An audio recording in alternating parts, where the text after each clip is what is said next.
2027 के यूपी विधानसभा चुनाव में अभी वक्त है, लेकिन सियासी बिसात अभी से बिछनी शुरू हो चुकी है।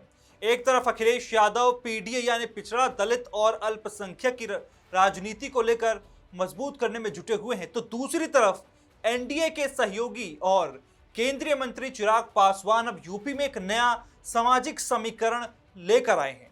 नाम है ट्रिपल पी फॉर्मूला, यानी पंडित, पासी और पासवान। लेकिन सवाल यह है कि क्या यह सिर्फ एक नारा है या फिर 2027 के बीजेपी के लिए नए सोशल इंजीनियरिंग। अगर यह फॉर्मूला सफल हो गया तो सबसे ज्यादा नुकसान किसको होगा? समाजवादी पार्टी को, बहुजन समाज पार्टी को या फिर कांग्रेस को? और आखिर यूपी की राजनीति में पासी, पासवान और ब्राह्मण समाज कितना असर रखते हैं? आज पूरी कहानी आंकड़ों और जातीय समीकरणों के साथ समझेंगे। दरअसल लखनऊ में लोक जनशक्ति पार्टी रामविलास के सांसद अरुण भारती ने एक ऐसा बयान दिया जिसने यूपी की राजनीति में नई चर्चा छेड़ दी। उन्होंने कहा कि 2027 के चुनाव में पार्टी ट्रिपल पी फॉर्मूला पर काम करेगी, यानी पंडित, पासी और पासवान, जो हमने आपको पहले बताया। इन तीनों समाजों को जोड़कर उत्तर प्रदेश में संगठन मजबूत किया जाएगा। पहली नजर में यह सिर्फ एक राजनीतिक नारा लग सकता है, लेकिन इसके पीछे की राजनीति समझे तो मामला काफी बड़ा दिखाई देता है।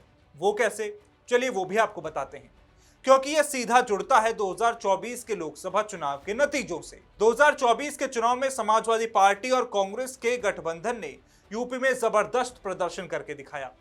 सबसे बड़ी वजह मानी गई पीडीए की सोशल इंजीनियरिंग, यानी पिछड़ा, दलित और अल्पसंख्यक। राजनीतिक विश्लेषकों का मानना है कि दलित समाज का एक हिस्सा, खासकर जाटव के अलावा कई बाकी दलित समुदाय समाजवादी पार्टी की ओर झुके। यही कारण रहा कि कई सीटों पर मुकाबला बदल गया। अब एनडीए उसी सामाजिक आधार को दोबारा अपने साथ जोड़ना चाहता है। अब सवाल यह है कि ट्रिपल पी में आखिर इन तीन समाजों को ही क्यों चुना गया? सबसे पहले बात करते हैं ब्राह्मण समाज की। उत्तर प्रदेश की आबादी में ब्राह्मणों की हिस्सेदारी लगभग 9 से 11% मानी जाती है। करीब हर जिले में इनकी मौजूदगी है। करीब 125 से ज्यादा सीटों पर इनका प्रभाव माना जाता है। 2014, 2017, 2019 और 2022 में ब्राह्मण वोटों का बड़ा हिस्सा बीजेपी के साथ गया। हालांकि पिछले कुछ सालों में सरकार के कुछ फैसलों और स्थानीय नेताओं को लेकर नाराजगी की चर्चाएं भी सामने आई हैं, लेकिन इसके बावजूद ब्राह्मण वोट बैंक का बड़ा हिस्सा एनडीए के साथ बना रहा। यानी अगर ट्रिपल पी में ब्राह्मण वोट पहले की तरह जुड़े रहते हैं तो एनडीए की पहली ताकत पहले से ही मजबूत है। अब बात करते हैं पासी समाज की। यहीं से पूरा खेल शुरू होता है। पासी उत्तर प्रदेश की सबसे बड़ी अनुसूचित जातियों में से एक है। इनकी आबादी लगभग 5 से 6% मानी जाती है, लेकिन असली ताकत इनकी भौगोलिक मौजूदगी है। अवध, पूर्वांचल, बुंदेलखंड और मध्य यूपी यानी प्रदेश के बड़े हिस्से में पासी मतदाता मौजूद हैं। कई विधानसभा सीटों पर हार जीत का अंतर 5,000, 10,000 या 15,000 वोटों का होता है। ऐसी स्थिति में अगर पासी समाज का वोट एक दिशा में जाता है तो पूरा चुनाव नतीजा बदल सकता है। अब आते हैं पासवान समाज पर। उत्तर प्रदेश में इनकी आबादी करीब 2 से 3% है। संख्या भले कम हो, लेकिन पूर्वांचल के कई जिलों में इनकी अच्छी मौजूदगी है।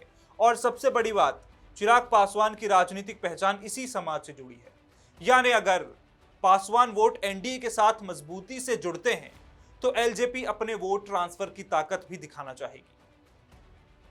अब जरा तीनों को जोड़कर देखिए। ब्राह्मण करीब 10%, पासी करीब 5 से 6%, पासवान करीब 2 से 3%, यानी कुल मिलाकर लगभग 17 से 19% सामाजिक आधार। ध्यान रहे, यह आबादी का अनुमानित हिस्सा है। यह मान लेना सही नहीं होगा कि पूरी जाति एक ही पार्टी को वोट देती है, लेकिन अगर किसी गठबंधन को इनमें अच्छा समर्थन मिल जाएगा तो उसका असर दर्जनों सीटों पर दिखाई दे सकता है। अब सबसे बड़ा सवाल, इसका नुकसान किसे होगा? अगर पासी वोट एनडीए की तरफ लौटते हैं तो सबसे बड़ा झटका समाजवादी पार्टी को लग सकता है, क्योंकि 2024 में समाजवादी पार्टी ने गैर जाटव दलितों के बीच अपनी पकड़ बढ़ाने की कोशिश की थी। दूसरी तरफ बसपा भी इससे प्रभावित हो सकती है, क्योंकि पासी समाज बहुजन राजनीति का भी महत्वपूर्ण हिस्सा रहा है। अगर उसका वोट एनडीए की तरफ जाता है तो बसपा की वापसी और मुश्किल हो सकती है, और अगर पासी वोट समाजवादी पार्टी के साथ बने रहते हैं तो ट्रिपल पी का असर सीमित रह जाएगा। अब सवाल, कि क्या सिर्फ जातीय समीकरण से चुनाव जीत लिए जाएंगे, तो जवाब है नहीं।